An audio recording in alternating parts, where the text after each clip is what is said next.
손주의 100일을 맞이하는 날이 다가오자 저는 며칠 전부터 잠을 설쳤습니다.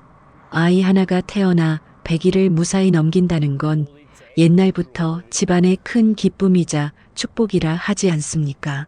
저는 그 말을 믿으며 이번 잔치는 그저 단순한 기념이 아니라 우리 집안의 새로운 출발이 될 거라 생각했습니다.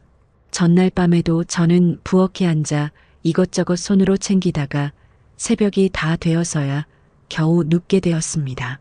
깨끗하게 다려둔 흰천, 손님들 앞에 내놓을 떡, 국그릇 수만큼 맞춰둔 수저들까지 하나하나 제 손길을 거쳤습니다.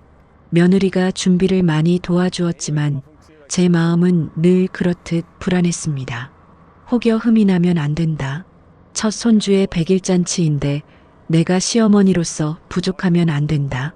이런 생각이 저를 붙잡고 있었지요. 잔칫날 아침 저는 남들보다 먼저 눈을 떴습니다. 새벽 공기가 아직 차가운 시각이었는데 부엌에 나와 밥솥 뚜껑을 열어보니 갓 지은 쌀밥에 뜨거운 김이 얼굴을 덮쳤습니다. 그 향기를 맡으며 저는 마음속으로 되뇌었습니다. 오늘 하루 아무 탈 없이 지나가기를. 며느리는 이미 아이를 안고 있었습니다. 갓난아기가 100일을 맞았다고 해도 아직은 작고 여린 존재라 저는 그 모습만 봐도 마음이 짠했습니다.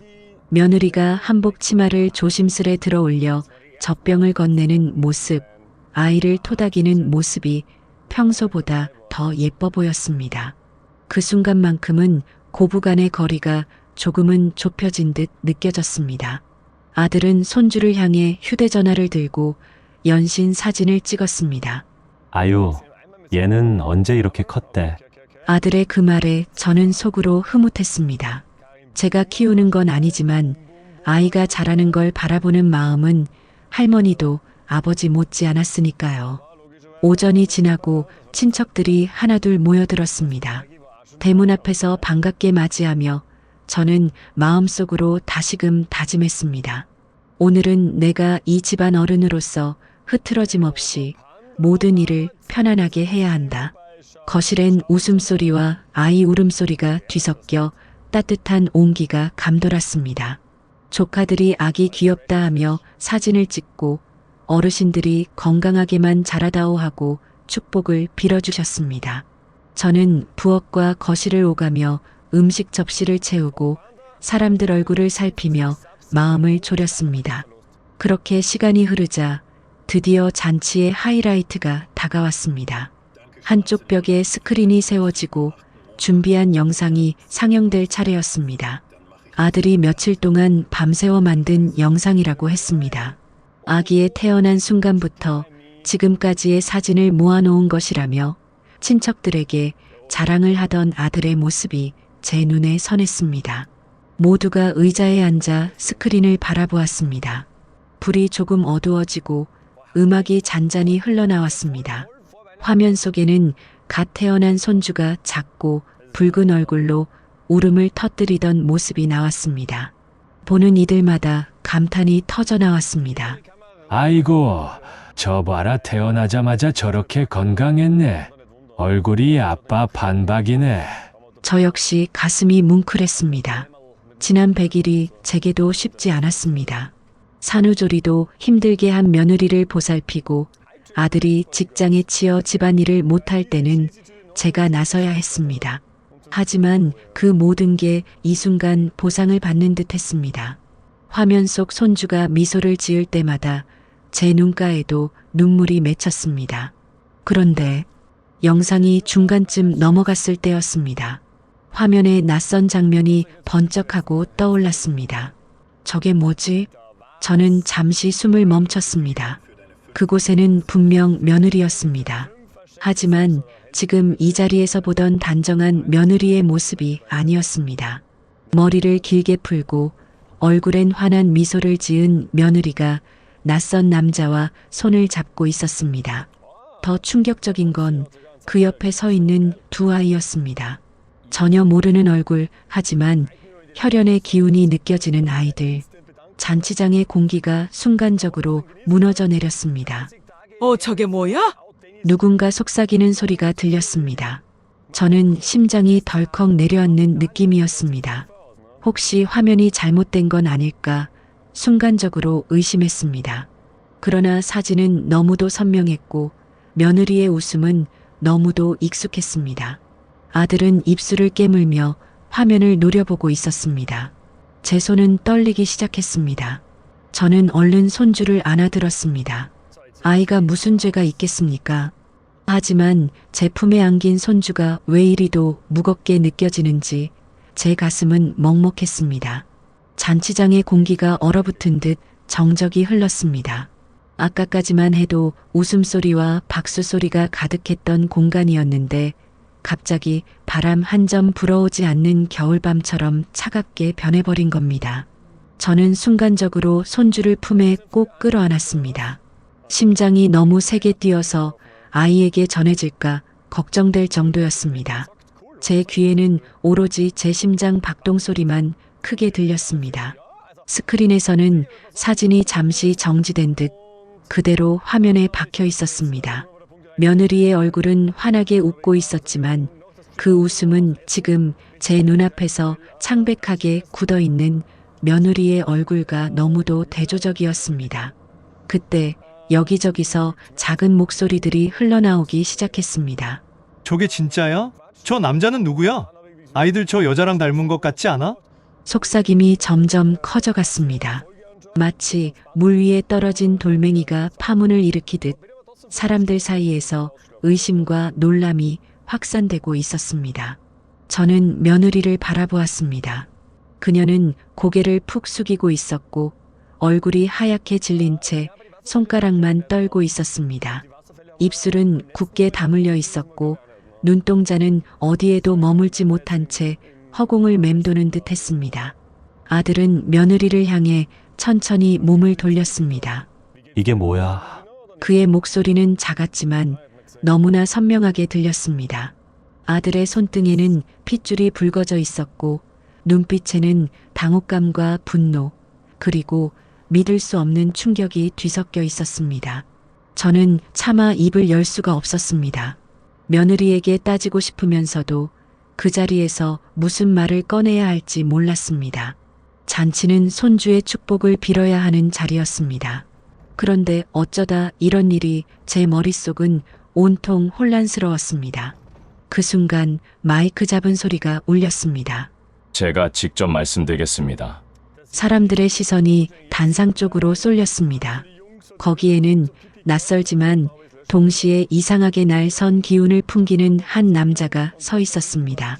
정장을 입었지만 어딘지 거칠고 피곤한 기운이 감돌았습니다. 그는 스크린을 가리키며 차갑게 웃었습니다. 저 사진 가짜 아닙니다. 저 여자, 제 전처입니다.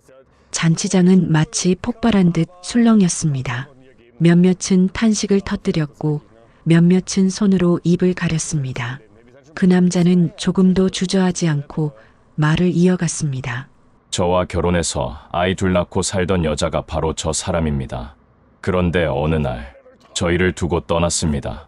아이들은 친정에 맡겨두고 자신은 새 살림 차린 거지요. 그런데 웃기지 않습니까? 지금 저 남편이라는 사람조차 그 사실을 모르고 있다는 게.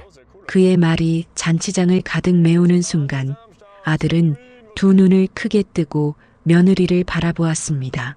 이게 사실이야? 너 결혼했었어? 아이까지 있었다는 게 그게 다 사실이냐고? 아들의 목소리는 떨렸습니다. 평소 침착하던 아이였는데 지금은 믿고 있던 땅이 송두리째 꺼져버린 사람처럼 허공을 붙잡는 듯 했습니다. 며느리는 입술을 깨물며 고개를 떨궜습니다. 눈물이 뚝뚝 떨어져 치마 위에 얼룩을 남겼습니다. 미안해요, 미안해요. 말하고 싶었는데 용기가 없었어요. 그 순간 제 가슴은 두 갈래로 찢어지는 듯 했습니다. 며느리에 대한 분노와 실망이 치밀어 올랐지만 동시에 제 아들이 당하는 충격이 너무도 커 보여서 눈앞이 아찔했습니다. 제 손에 안긴 손주는 아무것도 모른 채 잔잔히 숨소리를 내며 잠들어 있었습니다. 잔치장은 더 이상 잔치가 아니었습니다. 수십 개의 시선이 한꺼번에 모여 며느리를 향했고 그 무게에 며느리는 점점 더 작아지는 듯 했습니다. 잔치장은 이미 한순간에 무너져 있었습니다. 방금 전까지 밝게 웃던 얼굴들이 모두 굳어버렸고 친척들의 숟가락은 공중에서 멈춘 채로 허공에 걸려 있었습니다. 분위기는 축복의 자리가 아니라 마치 재판정에 서 있는 듯 무겁게 가라앉아 있었습니다. 아들은 며느리를 바라보며 연신 고개를 저었습니다. 설마 했어. 아니야. 이건 아니야. 그의 목소리는 나지막했지만 절망감이 고스란히 묻어났습니다. 저는 아들의 어깨를 붙잡고 싶었지만 차마 손이 떨어지지 않았습니다. 대신 아이를 더 세게 끌어안았습니다. 제 손주가 이 광경을 알 리는 없지만 어른들의 무너진 마음이 고스란히 아이에게 전해질 것 같아 두려웠습니다. 며느리는 온몸이 떨리고 있었습니다. 눈물은 멈출 줄 모르고 흘렀고 손끝은 의자 모서리를 붙잡은 채 파랗게 질려 있었습니다. 제가 잘못했어 말했어야 했는데 두려워서 정말 두려워서. 그녀의 목소리는 떨렸습니다. 하지만 그 말은 누구에게도 위로가 되지 못했습니다. 오히려 잔치장에 모인 사람들의 불신만 더 크게 키웠습니다. 전 남편은 그런 며느리를 바라보며 냉소를 지었습니다. 두려워서? 아니지, 당신은 늘 자기만 생각했어. 나와 아이들을 버릴 때도 아무 망설임 없었잖아. 그의 목소리엔 분노와 원망 그리고 잔혹한 승리감이 섞여 있었습니다. 그 순간 제 아들이 벌떡 자리에서 일어났습니다. 의자가 크게 밀려나며 바닥을 긁는 소리가 잔치장의 정적을 찢었습니다. 그만해! 지금 이 자리에서 이럴 일이 아니잖아! 아들이 외쳤지만 그 눈빛은 이미 며느리를 향한 믿음을 잃고 있었습니다. 저는 아들의 팔을 붙잡았습니다. 얘야, 조금만 진정해라. 지금은 손님들이 계신데. 하지만 제 목소리 역시 떨렸습니다. 진정하라고 하면서도 제 속은 이미 들끓고 있었기 때문입니다. 잔치에 온 친척들은 하나둘 고개를 돌리고 수군거리기 시작했습니다. 세상에 이런 일이 다 있네? 아니, 결혼 전에 어떻게 저런 걸 숨기고. 저는 그 말들이 칼처럼 제 귀를 찌르는 것 같아 견딜 수가 없었습니다. 우리 집안의 체면은 물론이고 제 아들이 당하는 모멸감이 너무도 뼈아팠습니다. 며느리는 눈을 감고 고개를 숙인 채 흐느꼈습니다. 정말 미안해요 제발. 아이한테만큼은 아무 잘못 없잖아요. 그녀의 말에 잠시 정적이 흘렀습니다. 하지만 누구도 선뜻 고개를 끄덕이지 않았습니다. 아들은 더 이상 자리를 지탱하지 못하고 자리를 박차고 나갔습니다. 뒷모습은 절망과 분노가 뒤엉켜 흔들리고 있었습니다. 저는 아이를 안은 채 그 모습을 지켜보며 심장이 무너져 내렸습니다. 전 남편은 여전히 단상 위에 서서 차가운 표정으로 며느리를 내려다보고 있었습니다. 오늘은 내 복수였다. 이제 다 알았으니 당신 마음대로 해. 하지만 내 아이들을 버린 대가는 언젠가 꼭 치르게 될 거다. 그의 말이 끝나자 잔치장은 다시 술렁거렸습니다. 누군가는 자리에서 일어나 밖으로 나갔고 누군가는 며느리를 노려보며 혀를 찼습니다. 그리고 저는 그 한가운데 서서 한순간에 무너진 우리 집안을 바라보고 있었습니다. 잔치는 끝났다고 말하기도 어려웠습니다. 손님들이 하나둘 자리를 정리하고 나가면서도 모두 수군거렸습니다. 누구는 눈치를 보며 멋쩍은 웃음을 지었고 누구는 고개를 설레설레 저으며 한마디씩 내뱉었습니다. 아이고, 이런 날 이런 꼴을 다 보네. 세상에 참 별일도 많구먼. 그 목소리들이 제 가슴을 계속 후벼 팠습니다.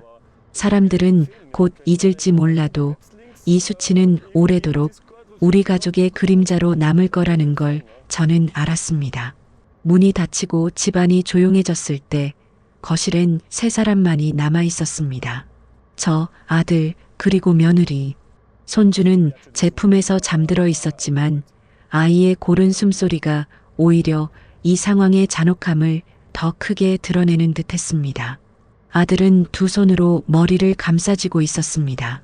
마치 세상이 무너져 내리는 소리를 온몸으로 받아내는 사람 같았습니다. 왜 나만 몰랐던 거야?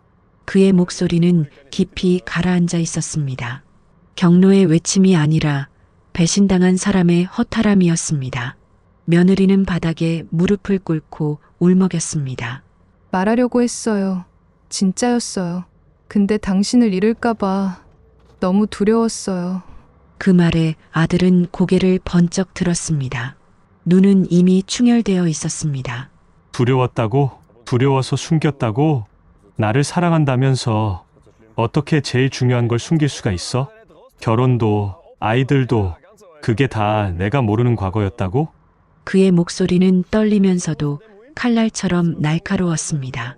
저는 그 자리에 서 있는 게 고통스러웠습니다. 며느리의 눈물은 거짓이 아닌 듯 보였지만 아들이 받은 상처는 이미 돌이킬 수 없는 깊이로 새겨져 있었습니다. 얘야. 제가 조심스레 아들에게 다가가 말을 건넸습니다. 이 일은 내 마음이 정리될 때까지 시간을 두고 생각해 보는 게 어떠냐. 하지만 아들은 고개를 저었습니다. 엄마, 저는 오늘 처음 알았어요.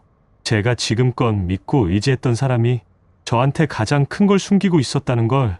저는 이걸 잊을 수 없어요. 그 말에 며느리는 더 크게 울부짖었습니다. 잘못했어요. 정말 잘못했어요. 하지만 아이는 무슨 죄예요. 우리 아기만큼은 우리 함께 키우자고요, 제발. 그 순간 저는 손에 안긴 손주를 내려다보았습니다. 작은 얼굴, 고운 속눈썹, 아직 아무것도 모르는 천진한 존재. 그 아이는 분명 제 피부치요. 우리 집안의 희망인데 이 아이의 엄마와 아빠는 돌이킬 수 없는 벽 앞에 서 있었습니다. 아들은 며느리의 말을 듣고도 고개를 돌려버렸습니다. 난 모르겠다. 지금은 아무 말도 듣고 싶지 않아. 그는 그렇게 중얼거리며 방 안으로 들어가 버렸습니다. 문이 닫히는 소리가 잔치장의 웃음소리와 대비되어 더욱 쓸쓸하게 울려 퍼졌습니다. 남은 건 저와 며느리였습니다. 그녀는 무릎을 꿇은 채 제 앞에서 고개를 숙이고 흐느꼈습니다. 어머니 정말 죄송해요. 저도 이럴 줄 몰랐어요. 저도 제 과거가 이렇게 따라올 줄 몰랐어요. 저는 대답을 하지 못했습니다. 목구멍까지 차오르는 말이 너무 많았지만 어느 것도 꺼내면 돌이킬 수 없을 것 같았습니다. 그저 아이를 안은 채 차갑게 식어버린 거실을 바라보고만 있었습니다. 잔치가 끝나고 며칠 동안 우리 집은 마치 사람이 살지 않는 집처럼 쓸쓸했습니다. 평소라면 손주의 울음소리와 아들의 퇴근 인사, 며느리의 분주한 발소리가 어우러져 하루가 짧게 느껴졌을 텐데 그날 이후부터는 집안에 늘 싸늘한 정적만 맴돌았습니다. 아들은 말수가 줄었습니다. 예전엔 퇴근하고 돌아오면 아이를 품에 안으며 오늘 하루는 이 녀석 덕분에 다 풀린다 하고 웃곤 했는데 요즘은 아이를 안아도 그 웃음이 사라졌습니다. 아이를 사랑하지 않는 게 아니라 마음 한구석에서 멀어진 상처가 그 웃음을 가로막고 있는 듯 보였습니다. 밤마다 방에서 불 꺼진 채 앉아있는 아들의 뒷모습을 보노라면 제 가슴은 돌덩이처럼 무거웠습니다. 며느리도 달라졌습니다. 집안일을 하면서도 늘 눈치를 보았고 작은 말에도 울컥하며 눈물이 차오르곤 했습니다. 어머니, 제가 도와드릴게요. 그녀가 다가와도 저는 쉽게 고개를 끄덕이지 못했습니다. 마음 깊은 곳에서 차가운 벽이 생겨버린 듯 며느리를 보는 눈길이 예전 같지 않았습니다. 분명 아이 엄마이기에 우리 가족의 일원으로 받아들였던 사람이었는데 지금은 매 순간 속마음을 헤아릴 수 없는 낯선 이로 느껴졌습니다. 더 힘든 건 친척들의 뒷말이었습니다. 잔치에 왔던 사람들은 이미 이 이야기를 여기저기 흘리고 다녔습니다. 며칠 지나지 않아 이웃이 은근슬쩍 제게 물었습니다. 그날 참 속상하셨겠어요. 세상에 그런 일이 있을 줄이야. 말은 위로였지만 속뜻은 호기심과 안도감이 섞여 있었습니다. 우리 집은 저런 일이 없어서 다행이다라는 마음이 비치는 듯 했습니다. 저는 억지로 웃으며 넘겼지만 집으로 돌아오면 눈물이 왈칵 쏟아졌습니다. 친척들 중 몇몇은 대놓고 말했습니다. 아들 장가를 잘못 갔네. 시집 올 때 뭔가 이상하다고 했잖아. 그들의 말이 저를 칼로 찌르는 듯 했습니다. 제가 며느리를 들릴 때 좀 더 꼼꼼히 살피지 못한 게 제 책임이라는 생각이 들었기 때문입니다. 아들은 그런 말들을 직접 듣지 않아도 다 알고 있었습니다. 퇴근길에 들려오는 뒷소문, 직장 동료들의 수군거림, 그가 집에 돌아와 신발을 벗는 모습만 봐도 온몸에 피로와 무력감이 묻어났습니다. 저는 밥상을 차려주며 애써 아무렇지 않은 척했지만 아들의 눈빛 속에는 깊은 절망이 늘 배어 있었습니다. 며느리는 그럴수록 더 애써 착한 며느리 흉내를 내려 했습니다. 부엌일을 도맡아 하고 아이 옷도 더 정성스럽게 다듬었습니다. 그러나 그 모든 게 어딘가 절박해 보였습니다. 저는 변하지 않았어요. 어머니, 저 아이만은 지켜야 해요. 그녀가 눈물로 호소하는 순간 제 마음은 복잡하게 흔들렸습니다. 손주는 여전히 순수했습니다. 아무것도 모른 채 해맑게 웃고 작은 손으로 제 손가락을 잡아 끌었습니다. 그 손길이 제 마음을 녹이면서도 동시에 더 큰 슬픔으로 다가왔습니다. 이 아이는 무슨 죄가 있단 말이냐? 저는 속으로 그렇게 중얼거리며 아이를 꼭 안았습니다. 밤이 깊으면 제 방에서 홀로 앉아 지난 날을 곱씹곤 했습니다. 며느리가 처음 우리 집에 들어오던 날 단정한 미소로 인사를 했던 모습이 떠올랐습니다. 그때만 해도 저는 우리 아들이 좋은 사람을 만났구나 하고 안심했었습니다. 그런데 지금은 그 미소마저도 어디까지가 진심이었는지 헷갈렸습니다. 이제 집안은 하루하루 버티는 상태였습니다. 아들은 침묵 속에 갇혀 있었고 며느리는 눈물 속에 매달려 있었고 저는 그 둘 사이에서 말 한마디를 뱉는 것조차 무거운 짐처럼 느껴졌습니다. 그렇게 잔치가 끝나고 열흘쯤 지난 날이었습니다. 아침 식탁에는 국과 반찬이 차려져 있었지만 수저 소리는 들리지 않았습니다. 아들은 국만 휘저으며 한 숟갈도 뜨지 않았고 며느리는 옆에서 눈치를 보며 밥을 억지로 삼키고 있었습니다. 저는 손주에게 죽을 떠먹이며 애써 분위기를 달래보려 했지만 집안 공기는 이미 굳어 있었습니다.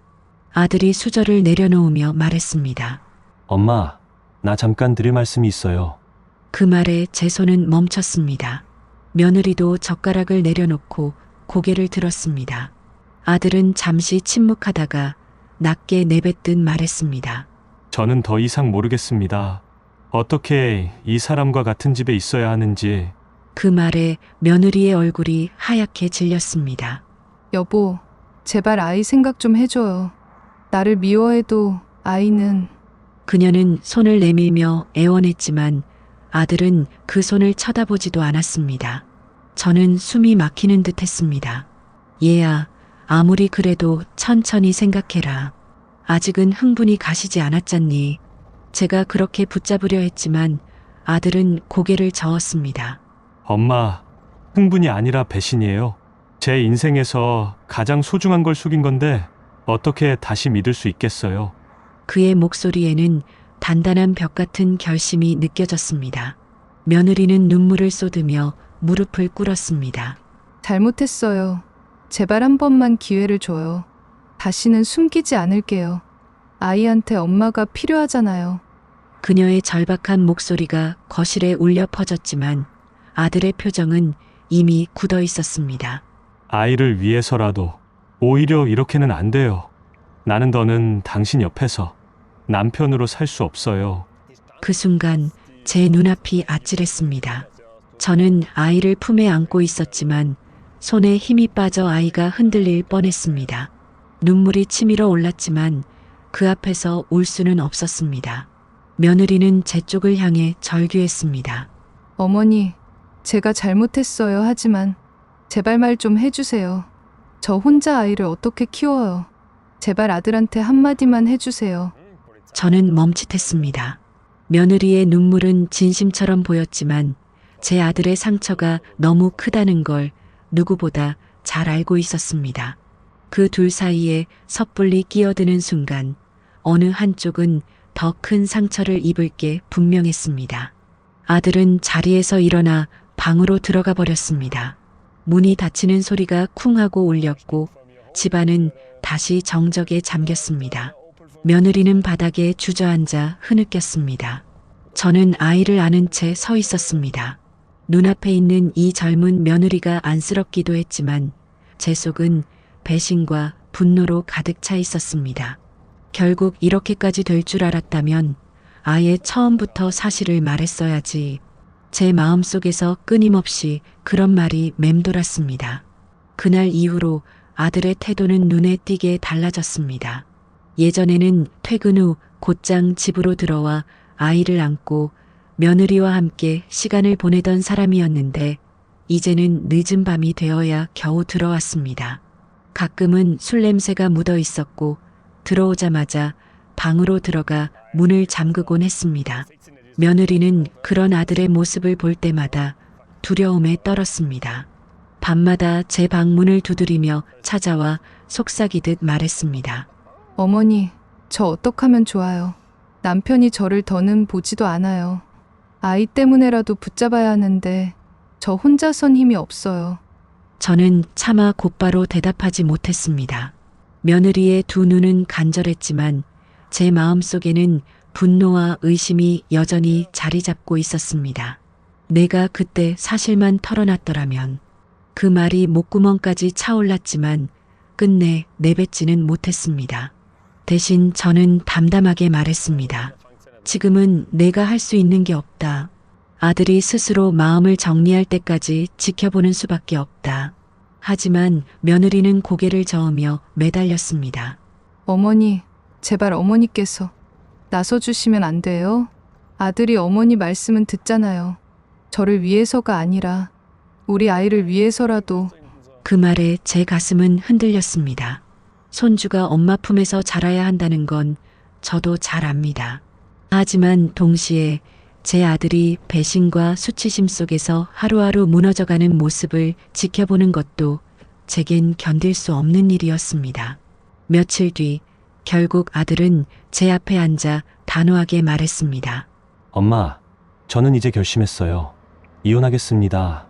그 말이 떨어지는 순간 제 손에 들려있던 숟가락이 바닥으로 떨어졌습니다. 나는 마지막 희망이라도 붙잡아 보려고 했습니다. 얘야, 아이는 어떻게 할 거냐? 내가 아이를 생각한다면 조금 더 시간을 가져도 되지 않겠니? 하지만 아들은 눈을 감은 채 고개를 저었습니다. 엄마, 저도 아버지가 돌아가신 뒤에 엄마가 혼자 얼마나 힘들게 사셨는지 봤습니다. 저는 우리 아이에게 거짓된 가정을 보여주고 싶지 않아요. 아내가 저를 속였다는 사실, 그걸 잊은 척하며 사는 건 제 자신을 속이는 겁니다.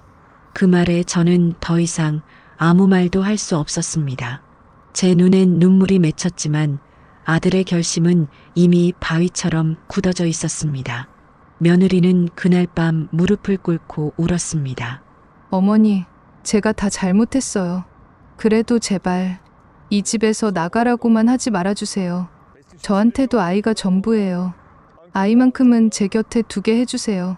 그녀의 절규가 가슴을 때렸습니다. 하지만 저는 차갑게 대답했습니다. 너도 알겠지만 지금은 내가 무슨 말을 해도 소용없다. 아들이 이미 마음을 굳혔다. 나는 어머니로서 그 마음을 막을 힘이 없다. 그 순간 며느리의 얼굴이 무너져 내렸습니다. 그녀는 손으로 얼굴을 가리고 흐느꼈고 저는 등을 돌린 채 아이의 방으로 들어갔습니다. 자고 있는 손주의 얼굴을 바라보며 나는 차마 목소리를 낼 수 없을 만큼 가슴이 먹먹했습니다. 아들의 결심이 굳어졌다는 사실은 금세 집 밖으로 흘러나갔습니다. 잔치에 왔던 친척들이 이미 이 일을 알고 있었기 때문에 어느새 동네 사람들까지 수군거렸습니다. 시장에 나가 반찬거리를 사려 하면 뒷말이 제 귀에 흘러들어왔습니다. 저 집 며느리 말이야. 전 남편이 나타났다지? 애까지 있었다더라. 저는 못 들은 척 발걸음을 재촉했지만 얼굴이 화끈거려 고개를 들 수가 없었습니다. 그 수치심은 고스란히 집으로 돌아와 저를 옥죄었습니다. 저녁 밥상을 차리며도 아들의 방 앞을 지날 때마다 마음이 무거웠습니다. 방 안에서 들려오는 건 깊은 한숨뿐이었습니다. 며느리는 점점 더 불안해졌습니다. 아들이 말을 걸지 않으니 저를 붙잡고 애원하기 시작했습니다. 어머니, 제발 믿어주세요. 저도 제 과거를 숨기고 싶었던 게 아니라 다시 시작하고 싶었던 거예요. 저도 행복하게 살고 싶었어요. 저는 차갑게 대꾸했습니다. 행복을 원했다면 최소한 진실부터 말했어야지. 거짓 위에 쌓은 행복은 오래가지 못한다. 그 말에 며느리는 주저앉아 울었습니다. 하지만 그 눈물이 더 이상 제 마음을 움직이지는 못했습니다. 아들의 고통이 매일 눈에 보이는데 며느리의 눈물을 대신 감싸줄 여유는 제게 없었습니다. 며칠 뒤 큰형님이 집에 찾아왔습니다. 잔치 때부터 일이 심상치 않다고 눈치를 챘던 분이었습니다. 형님은 제게 조용히 말했습니다. 동생아, 이건 어떻게 해도 감출 수 없는 일이야. 내 아들도 벌써 마음을 굳힌 것 같더구나. 더 끌면 상처만 커질 거다. 그 말에 저는 아무 대꾸도 못했습니다. 형님의 말은 옳았지만 제 손주를 떠올리면 가슴이 갈갈이 찢어졌습니다. 그날 밤 아들은 마침내 며느리에게 정식으로 말했습니다. 우리 여기까지다. 더는 같이 살 수 없어. 며느리는 두 손을 모아 붙잡으며 절규했습니다. 안 돼요. 제발 그렇게 말하지 마요. 아이는 어쩌라고요. 이 아이 엄마는 저뿐이에요. 아들은 고개를 돌린 채 차갑게 말했습니다. 엄마라는 이름이 무슨 의미인지 생각해봐. 아이한테 엄마가 필요하다면 그보다 먼저 남편을 속이지 말았어야지. 그 말은 칼날 같았습니다. 며느리는 그 자리에 무너져 울었고 저는 아이를 품에 안은 채 등을 돌렸습니다. 그때 손주가 울음을 터뜨렸습니다. 아마도 엄마의 울음소리에 놀란 듯 했습니다. 그 작은 울음소리가 거실에 울려 퍼지자 순간 모두의 가슴이 무너져 내리는 듯 했습니다. 저는 아이를 달래며 속으로 중얼거렸습니다. 이 아이만은 지켜야 할 텐데. 하지만 그 순간조차 아들과 며느리 사이에 놓인 벽은 더 단단해지고 있었습니다. 아들의 마음이 굳어졌다는 사실을 며느리도 느낀 모양이었습니다. 그녀는 그 뒤로 더더욱 집안일에 매달렸습니다. 아이가 울기 전에 먼저 젖병을 준비하고 빨래도 밤늦게까지 돌려놓으며 제가 잠자리에 들기 전까지도 부엌을 지켰습니다. 어머니, 제가 다 할게요. 어머니는 쉬세요.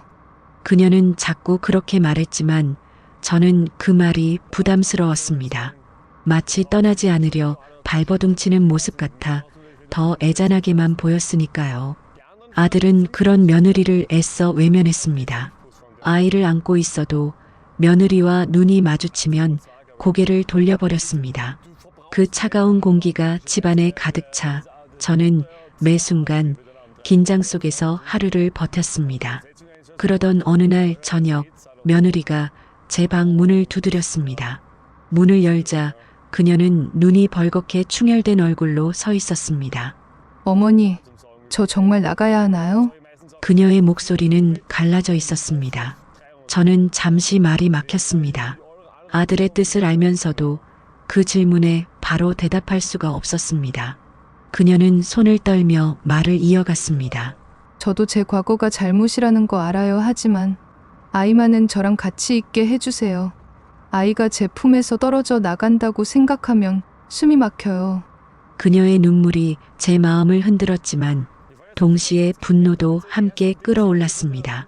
내가 처음부터 사실대로 말했다면 이런 일은 없었을 거다.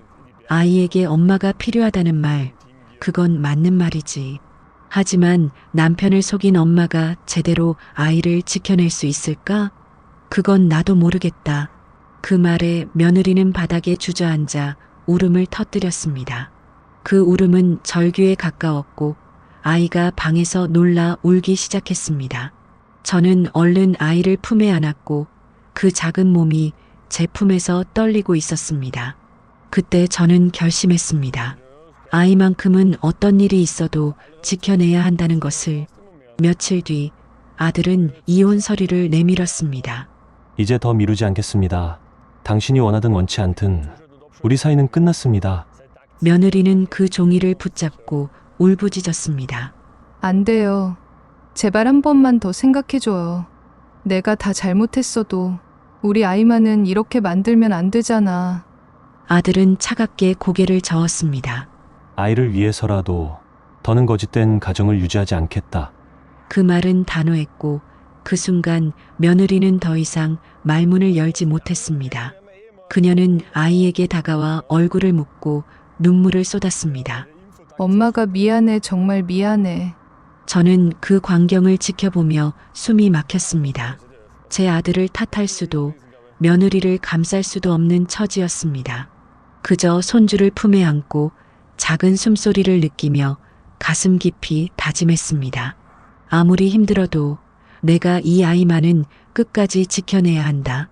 며칠 뒤 며느리는 결국 집을 나섰습니다. 트렁크에 몇 벌의 옷을 챙긴 뒤 현관 앞에서 마지막으로 고개를 숙였습니다. 어머니, 죄송합니다. 저는 잘못된 며느리였지만 제 아이만큼은 꼭 건강하게 키워주세요. 그녀의 말은 마지막 부탁처럼 들렸습니다. 현관문이 닫히는 순간 제 가슴은 철렁 내려앉았습니다. 아이는 제 품에서 해맑게 웃고 있었지만 그 웃음이 왜 이리도 아프게 느껴졌는지 모릅니다. 며느리가 떠난 그날 이후 집안은 깊은 공허 속에 잠겼습니다. 현관문이 닫히는 소리가 아직도 제 귓가에 맴도는 듯 했습니다. 며느리의 발소리, 부엌에서 나는 작은 소음, 아이에게 건네던 부드러운 목소리, 그 모든 것이 하루아침에 사라지고 나니 집은 너무도 낯설게 느껴졌습니다. 아들은 방에 틀어박혀 말수가 더욱 줄었습니다. 퇴근을 해도 밥상을 잘 마주하지 않았고 앉아 있어도 숟가락을 몇 번 움직이다가 이내 손을 놓아버렸습니다. 아이에게도 최소한의 의무만 하려는 듯 울면 안아주고 달래기는 했지만 예전처럼 기쁘게 아이와 놀아주지는 않았습니다. 저는 그런 아들을 보며 가슴이 미어졌습니다. 얘야, 그래도 아이는 내가 웃어주길 바랄 거다. 아이 앞에서는 힘들어도 웃어야지. 제가 그렇게 말하면 아들은 힘겹게 미소를 지으려 했지만 금세 굳어버렸습니다. 그 웃음이 얼마나 억지였는지 저는 누구보다 잘 알았습니다. 손주는 그저 천진했습니다. 엄마가 사라졌다는 사실을 아직 모르는 듯 품에 안기면 방긋방긋 웃었고 작은 손으로 제 옷자락을 붙잡았습니다. 저는 그 웃음을 볼 때마다 마음이 무너져 내렸습니다. 얘야, 내 엄마가 지금 어디서 어떻게 지내고 있을까? 밤마다 아이를 재운 뒤 창가에 앉아 멀리 어두운 거리를 바라보며 속으로 그렇게 중얼거렸습니다. 친척들과 이웃들의 시선은 여전히 차가웠습니다. 집안의 일이 터졌다는 건 숨길 수 없는 사실이었고 그들의 뒷말은 저를 더 움츠러들게 만들었습니다. 결국 이혼했다더라. 손주는 어떡하냐? 그런 소리들을 들을 때마다 저는 아이를 품에 더 꼭 안았습니다. 내 엄마가 어떤 잘못을 했든 너만은 죄가 없다. 절대로 상처받지 않게 내가 지켜줄 거다. 아들은 주말마다 집안일에 조금씩 참여하려 했지만 마음이 무너져 있으니 손발이 잘 따라주지 않았습니다. 아이가 울면 허둥대며 저를 찾았고 밥을 먹일 때도 손이 떨렸습니다. 저는 그런 아들을 다그치지 않았습니다. 괜찮다. 내가 아직 준비가 안 됐을 뿐이다. 내가 있으니 아이는 굶지 않는다. 저는 그렇게 말하며 아이를 돌봤지만 속으로는 아들이 하루빨리 아버지로서의 마음을 다시 세워주길 바랐습니다. 밤이 되면 아들과 저는 거의 대화를 하지 않았습니다. 그저 아이의 숨소리만 집안에 가득 찼습니다. 그러나 그 숨소리가 우리를 버티게 하는 유일한 힘이기도 했습니다. 며느리가 떠난 지 한 달쯤 지나자 집안의 공기는 조금은 자리를 잡는 듯 보였습니다. 하지만 그건 어디까지나 겉모습일 뿐 속은 여전히 텅 비어 있었습니다. 아들은 여전히 예전의 아들이 아니었습니다. 출근길에 무표정한 얼굴로 현관문을 나서고 퇴근길에는 무겁게 어깨를 늘어뜨린 채 돌아왔습니다. 아이 앞에서 억지로 미소를 지으려 했지만 그 웃음은 금세 힘없이 꺼져버렸습니다.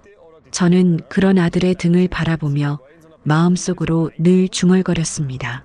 저 아이도 아이지만 내 아들도 아직은 상처받은 어린애구나. 손주는 점점 커갔습니다. 100일을 지나 돌을 향해 가는 아이답게 옹알이가 늘었고 작은 손발이 바쁘게 움직였습니다. 저는 아이를 안고 있을 때마다 세상의 무게가 조금은 가벼워지는 것 같았습니다. 밤에 울어도 낮에 보채도 그 울음조차 저에겐 힘이 되었습니다. 내 엄마는 곁에 없지만 내가 있다는 것만으로도 이 집은 무너지지 않았다. 저는 속으로 그렇게 다짐하곤 했습니다. 하지만 현실은 냉정했습니다. 친척들이 찾아와도 따뜻한 위로보다는 염려와 의심이 앞섰습니다. 이제 어떻게 할 거냐? 아이가 크면 엄마를 찾을 텐데 그때 가서 뭐라고 할 거냐? 그들의 말은 맞는 말이었지만 저에게는 가시처럼 꽂혔습니다. 저는 대답 대신 그저 웃으며 넘겼지만 밤에 홀로 누우면 그 말들이 머릿속을 떠나지 않았습니다. 며느리의 부재는 아이의 일상에서도 느껴졌습니다. 젖병을 물려주어도 한동안은 주위를 두리번거리며 무언가를 찾는 듯했고 가끔은 낯선 울음을 터뜨리기도 했습니다. 저는 아이를 안고 등에 손을 두드리며 속으로만 말했습니다. 엄마 냄새를 찾는 거니 하지만 괜찮다. 내 곁에는 내가 있으니까. 아들은 가끔 술 기운에 제 앞에서 털어놓곤 했습니다. 엄마, 나는 아직도 믿기지 않아요. 내가 그렇게까지 속을 줄은 내가 바보였죠. 그 말에 저는 뭐라 대답할 수 없었습니다. 사람이 살다 보면 속기도 하고 넘어지기도 한다. 중요한 건 다시 일어나는 거다. 저는 그렇게 말했지만 제 속마음은 여전히 무거웠습니다. 시간이 흐를수록 저는 깨달았습니다. 이 집을 지탱하는 건 이제 제 어깨라는 것을. 아들은 상처받은 남편으로, 손주는 아직 아무것도 모르는 아이로, 결국 그 둘을 묶어주는 사람은 저뿐이라는 사실이 뼈저리게 다가왔습니다. 저는 매일 아이를 안으며 스스로에게 다짐했습니다. 이 아이가 커서 다시는 엄마 없는 서름, 가정의 상처로 흔들리지 않게 내가 끝까지 버텨야 한다. 며느리가 떠난 지 2달쯤 지났을 때였습니다. 그동안은 오직 아이만 바라보며 하루하루를 버텼습니다. 아들은 여전히 무표정했고 손주는 점점 옹알이를 하며 세상을 알아가고 있었습니다. 그 평범한 일상 속에서 조금씩 상처가 아물어가는 듯 보였지만 예상치 못한 소식이 불쑥 찾아왔습니다. 그날은 동네 시장에서 장을 보던 중이었습니다. 오랜만에 마주친 이웃이 저를 붙잡고 조심스레 말을 꺼냈습니다. 어머니, 들으셨는지 모르겠는데 그 며느리 전 남편이랑 다시 같이 산다네요. 순간 제 손에 들린 장바구니가 무겁게 내려앉는 듯 했습니다. 뭐라고요? 다시? 제가 믿기지 않는다는 듯 되묻자 이웃은 낮은 목소리로 덧붙였습니다. 글쎄요. 그 전 남편하고 다시 살림을 차렸다고 하던데 그날 잔치에서 그렇게 난리를 치더니 결국은 다시 붙은 거지요. 아휴, 세상 참 알 수 없다니까요. 그 말을 듣는 순간 저는 한동안 제 귀를 의심했습니다. 멀쩡히 걸어 나오던 발걸음이 멈춰버렸고 심장이 쿵 내려앉는 듯 했습니다. 며느리가 떠날 때 흘리던 눈물, 아이를 붙잡고 애원하던 목소리가 아직 생생한데 결국 전 남편에게 돌아갔다니. 집으로 돌아오는 길, 눈앞이 흐릿해져 제대로 앞이 보이지 않았습니다. 머릿속에는 오직 한 생각뿐이었습니다. 그럼 그 눈물은 뭐였단 말인가? 그 애원은 뭐였단 말인가? 집에 돌아와 아이를 안으니 손주는 제 얼굴을 보며 해맑게 웃었습니다. 그 웃음이 오히려 제 눈물을 터뜨렸습니다. 내 엄마가 결국은 너를 두고 다른 살림으로 돌아갔구나. 너한테 했던 말은 다 거짓이었구나.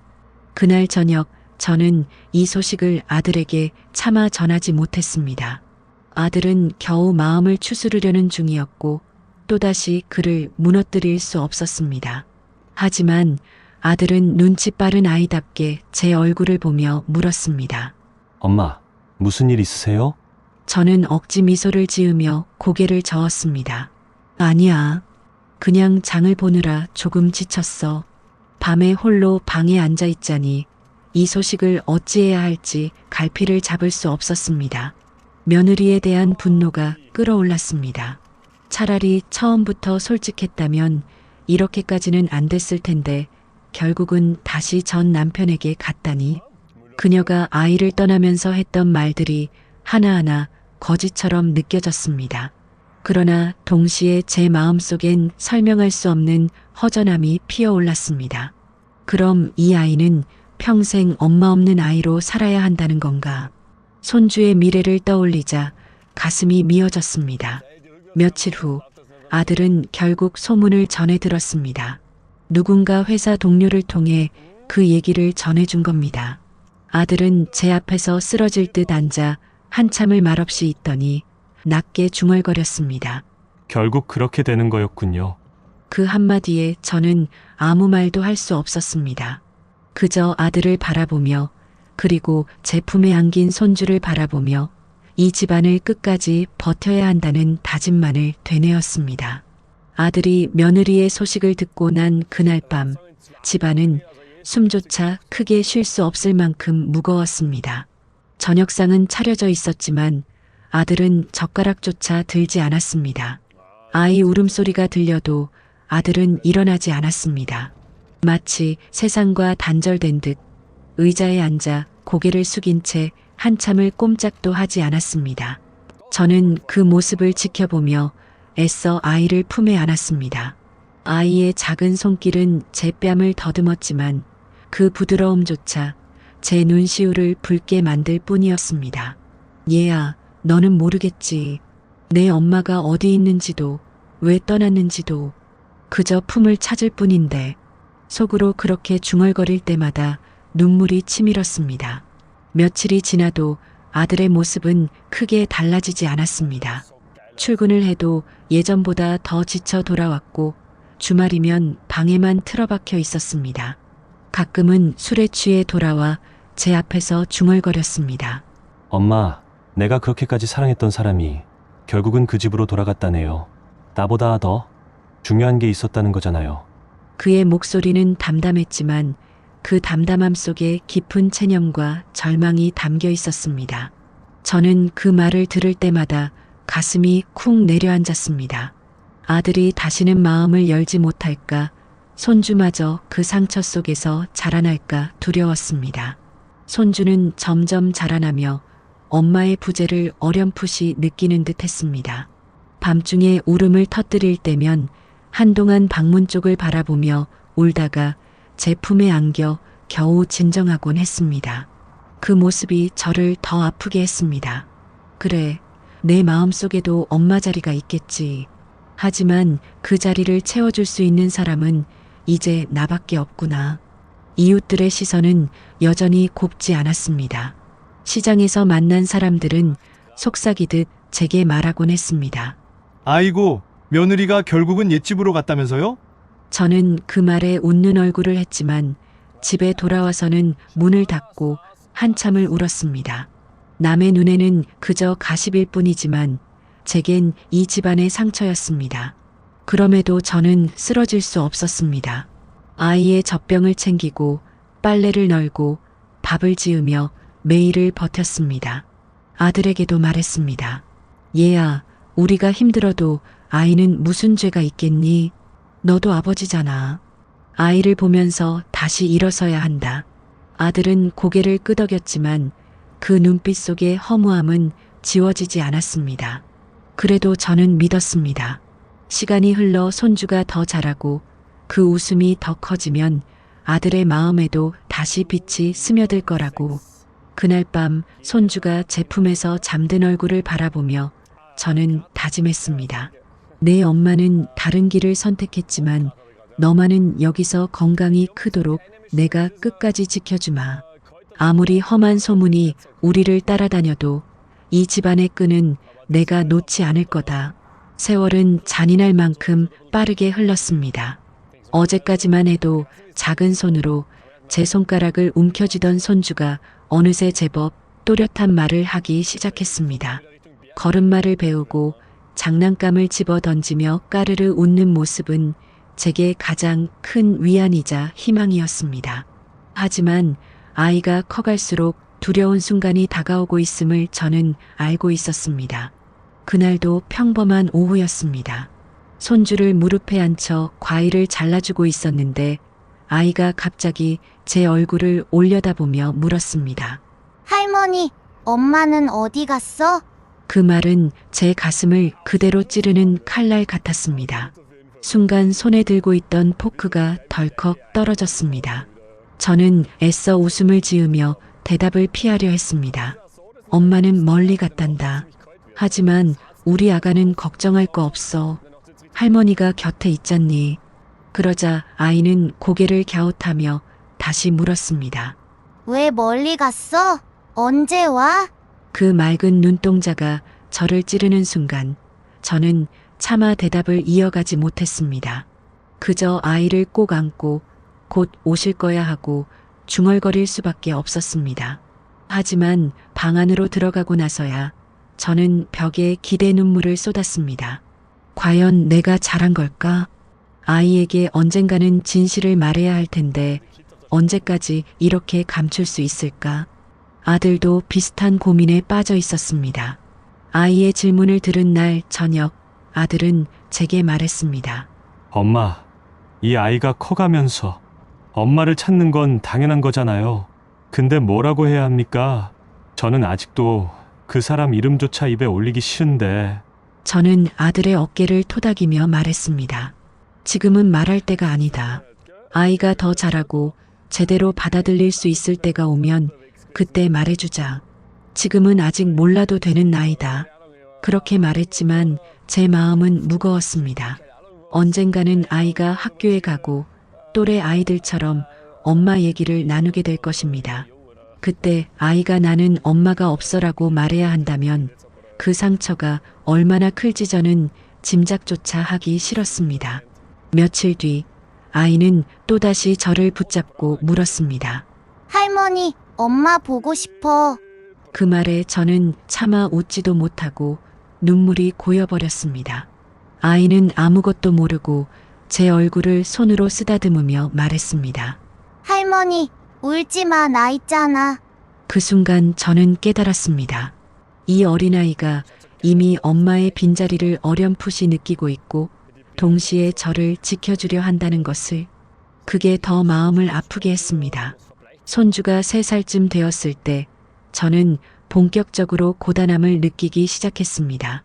아이는 하루가 다르게 크고 호기심은 끝도 없이 늘어났습니다. 눈만 떼면 장난감을 어질러 놓고 부엌 서랍을 열어 흉기를 꺼내려 할 때도 있었습니다. 저는 하루 종일 아이 뒤를 따라다니며 수십 번 허리를 굽혔다 펴야 했습니다. 밤에는 또 다른 전쟁이었습니다. 한밤중에 깨어 울면 안아 달래야 했고 낮에 못 잔 잠을 보충하지 못해 눈꺼풀이 무거운 채로 아침을 맞곤 했습니다. 젊은 며느리가 있었다면 이 고생을 덜 했을 텐데 이런 생각이 스치면 곧이어 제 마음은 더 무거워졌습니다. 아니지, 이제와 그런 생각을 해서 뭘 하겠나? 내가 아니면 이 아이를 누가 지키겠어? 아들도 어느 정도 아이 돌봄에 익숙해지긴 했지만 여전히 서툴렀습니다. 퇴근하고 돌아오면 아이를 품에 안아주긴 했지만 조금만 울어도 금세 저를 불렀습니다. 엄마, 얘가 왜 이렇게 우는 거예요? 그럴 때마다 저는 애써 웃으며 대답했습니다. 아이 키우는 게 다 그렇지.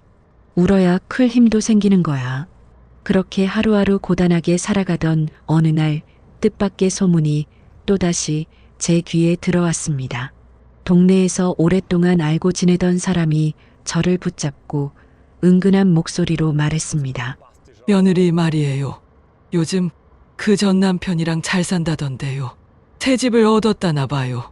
거기서 아이들도 같이 키우고 남부럽지 않게 산다네요. 그 말이 제 가슴에 또다시 돌덩이처럼 내려앉았습니다. 잠시 멍해져 아무 대꾸도 못하자 그 사람은 덧붙였습니다.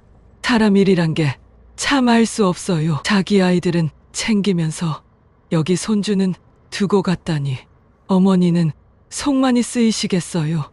저는 억지 미소로 대화를 끝내고 집으로 돌아왔습니다. 하지만 집 문을 열고 들어서자마자 눈물이 왈칵 쏟아졌습니다. 그래, 결국 그 집으로 돌아가 자기 아이들과 잘 산다는 거지. 그럼 우리 손주는 뭐란 말인가? 이 아이는 왜 버려져야 했단 말인가? 그날 밤 저는 아이를 품에 꼭 끌어안고 잠들었습니다. 손주는 제 품에서 새근새근 숨을 고르며 잠들어 있었지만 저는 좀처럼 눈을 감을 수 없었습니다.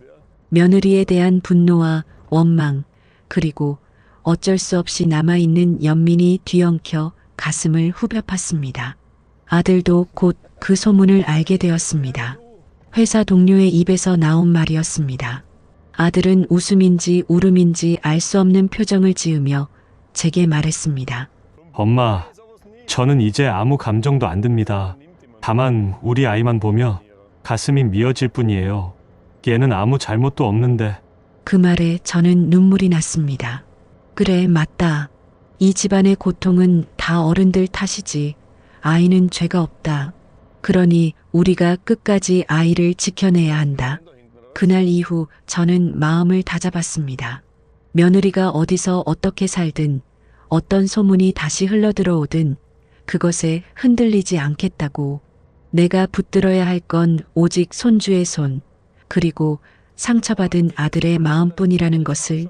손주가 5살이 되던 해 동네 유치원에 다니기 시작했습니다. 새로 입은 작은 가방을 메고 할머니 다녀올게. 하며 해맑게 손을 흔드는 모습은 제 마음을 뭉클하게 했습니다. 그러나 한편으로는 두려움도 스며들었습니다. 이제 아이가 세상과 본격적으로 부딪히는 시간이 시작되었기 때문입니다. 유치원 첫날은 별 탈 없이 지나갔습니다. 하지만 며칠 뒤 손주가 집에 돌아와 시무룩한 얼굴로 앉아 있었습니다. 밥을 먹이다가 제가 물었습니다. 왜 그래, 우리 아가? 유치원에서 무슨 일 있었니? 잠시 망설이던 손주가 입술을 깨물더니 말했습니다. 친구들이 물어봤어. 너희 엄마는 어디 있냐고. 그 순간 제 손에 들린 숟가락이 멈췄습니다. 아직은 말할 때가 아니라고 생각했는데 결국 올 것이 온 것이었습니다. 저는 애써 웃으며 대답했습니다. 엄마는 멀리 있어서 당분간 못 오신단다. 대신 할머니가 있잖아. 하지만 아이의 얼굴은 여전히 어두웠습니다. 근데 친구들은 다 엄마가 데려오던데 나만 할머니가 데리러 와. 그 말에 제 가슴은 미어졌습니다. 그래도 우리 아가는 더 좋은 거야. 엄마 아빠 사랑도 받고 할머니 사랑도 받고 있잖니. 저는 그렇게 말했지만 제 목소리는 떨렸습니다. 그날 밤 아이는 이불 속에서 작은 목소리로 말했습니다. 할머니, 나도 엄마 있었으면 좋겠어. 그 말은 제 마음을 송두리째 흔들었습니다. 저는 아이를 안고 눈물을 삼키며 속으로만 되뇌었습니다. 얘야, 내 엄마는 이미 다른 길을 선택했단다. 하지만 내가 느낄 빈자리는 내가 채워주마. 아들도 유치원에서 있었던 일을 전해 듣고 말이 없었습니다. 술잔을 기울이던 그는 한참 만에 낮게 말했습니다. 엄마, 제가 제 아이를 지켜주고 싶은데 자꾸만 무너집니다. 그 사람 얘기가 나오면 화가 치밀고 또 동시에 얘한테 뭐라고 설명해야 할지 모르겠어요. 저는 아들의 손을 붙잡으며 말했습니다. 지금은 설명할 때가 아니다. 중요한 건 아이가 사랑받고 있다는 걸 느끼게 하는 거다. 내가 아무리 힘들어도 아이 앞에서는 웃어야 한다. 그것만이 아빠로서 할 수 있는 최선이야. 아들은 고개를 끄덕였지만 그 눈빛 속 슬픔은 지워지지 않았습니다. 며칠 뒤 유치원 학부모 모임에 갔을 때도 불편한 시선이 느껴졌습니다. 다른 아이들의 엄마들이 모여 아이들 이야기를 나누며 웃고 있었지만 제 곁에는 어색한 공기만 맴돌았습니다. 누군가 제게 슬쩍 물었습니다. 아이 엄마는 안 오세요? 저는 짧게 웃으며 대답했습니다. 사정이 있어서 제가 대신합니다. 그 말 뒤에 이어지는 호기심 어린 시선들, 속삭임 같은 기류가 제 마음을 짓눌렀습니다. 이 아이가 나중에 크면 저 시선들을 다 감당해야겠구나. 저는 속으로 그렇게 중얼거리며 아이를 더 꼭 붙잡고 지켜야겠다고 다짐했습니다. 손주가 7살이 되던 해, 이제는 제법 글자를 읽고 쓰게 되었습니다. 책을 읽으며 질문이 많아졌고 그림 일기에도 자기 마음을 표현하려 애썼습니다. 그러다 어느 날 아이가 제게 공책을 내밀며 말했습니다. 할머니, 오늘 유치원에서 가족 그림 그리기 했는데 나만 엄마를 못 그렸어. 그 공책 속에는 아이와 아빠 그리고 저의 모습만이 그려져 있었습니다. 옆자리는 빈 공간으로 남아 있었는데 그 허전한 자리가 제 마음을 찌르는 것 같았습니다. 저는 애써 미소를 지으며 아이의 머리를 쓰다듬었습니다. 괜찮아. 우리 아가는 엄마 대신 할머니가 있으니까. 그것도 참 특별한 가족이란다. 그러자 아이는 고개를 갸웃하며 물었습니다. 근데 할머니, 내 엄마는 진짜 어디 있어? 죽은 거야? 아니면 나 싫어서 떠난 거야? 그 질문에 저는 숨이 막혔습니다. 그동안은 대충 둘러대며 넘겼지만 이제 아이는 단순한 대답으로는 납득하지 못하는 나이가 되어버렸습니다. 저는 한참을 머뭇거리다가 결국 이렇게 말했습니다. 엄마는 그냥 다른 길을 선택한 거야. 하지만 너를 사랑하지 않은 건 아니야. 아이는 제 말을 똑똑히 듣고도 눈에 눈물을 맺으며 중얼거렸습니다. 근데 엄마는 왜 나한테 안 와? 나 보고 싶으면 올 수 있잖아. 그 말에 저는 아이를 꼭 안으며 눈물을 삼켰습니다. 얘야, 내 잘못은 없어. 내가 엄마를 원해도 엄마가 오지 못하는 건 어른들의 사정일 뿐이다. 그러니까 스스로를 탓하지 마라. 그러던 어느 날 또다시 불편한 소식이 들려왔습니다. 동네 지인이 집 앞에서 우연히 저를 붙잡고 말했습니다. 며느리 말이에요. 요즘 전 남편이랑 꽤 잘 산다더라고요. 장사도 시작했다나 봐요. 두 아이 키우면서도 씩씩하대요. 저는 그 말을 듣는 순간 가슴이 철렁 내려앉았습니다. 장사도 하고 아이들까지 챙기면서 잘 산다고? 그럼 우리 손주는 뭐란 말입니까? 자기 친엄마가 눈앞에 있는데 다른 집 아이들만 챙긴단 말입니까? 저는 억지로 미소를 지으며 대화를 끝내고 집에 돌아오자마자 주저앉아 한참을 울었습니다. 하늘이시여, 왜 우리 손주만 이런 아픔을 겪어야 합니까? 왜 이 아이만 엄마 없는 아이로 자라야 합니까? 그날 밤 아들도 그 소문을 듣고는 깊은 한숨을 내쉬었습니다. 엄마, 저는 이제 미워하는 마음조차 없습니다. 다만 우리 아이가 그 사실을 알게 될까봐 무섭습니다. 엄마가 자기 형제들만 챙기고 나만 버렸다는 걸 알게 되면 얘가 어떻게 살아가겠습니까? 어느덧 손주가 자라서 초등학교에 입학하던 날 교실 앞에 서 있는 작은 뒷모습을 바라보며 저는 눈물이 핑 돌았습니다. 이 아이가 이제 세상 속으로 한 걸음 내딛는구나. 그 길이 순탄하길 바랐습니다. 아들도 옆에서 묵묵히 아이의 손을 잡아주었지만 그 손끝이 미세하게 떨리고 있었습니다. 아마도 엄마 없이 학교에 들어가는 우리 아이가 혹여 상처받지는 않을까 하는 불안이었을 겁니다. 첫날은 무사히 지나갔습니다. 하지만 한 달쯤 지나자 손주의 얼굴이 점점 어두워지기 시작했습니다. 학교에서 돌아오면 방에 틀어박히고 말수가 줄었습니다.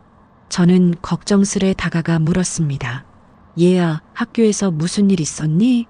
한참 동안 대답하지 않던 손주는 결국 눈물을 글썽이며 말했습니다. 애들이 자꾸 놀려.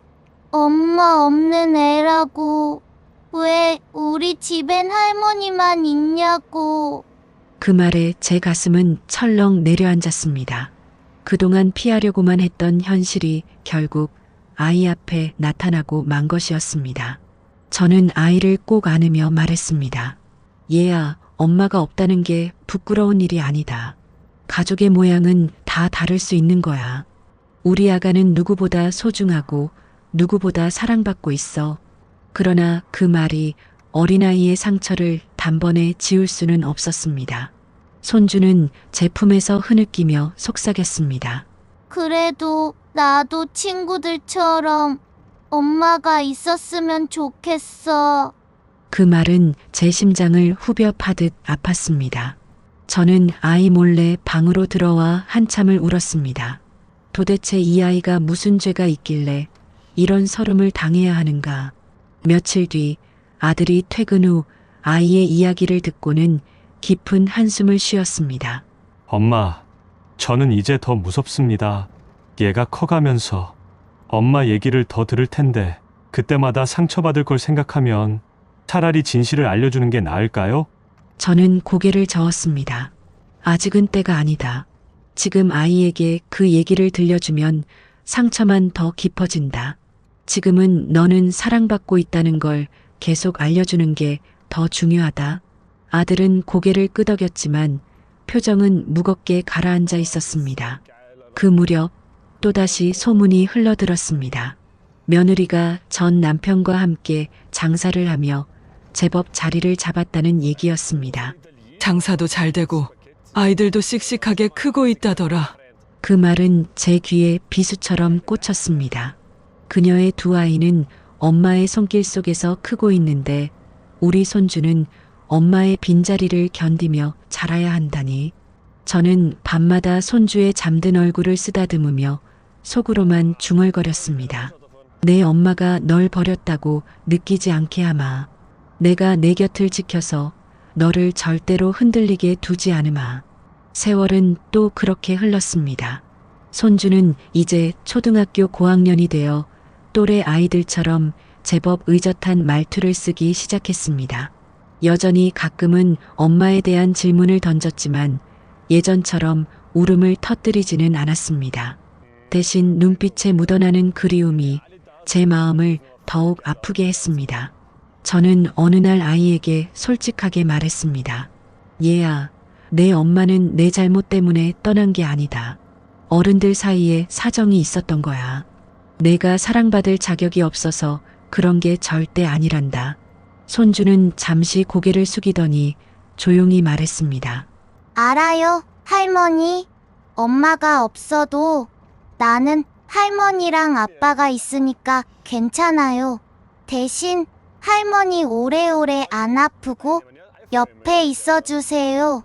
그 말에 저는 목이 메었습니다.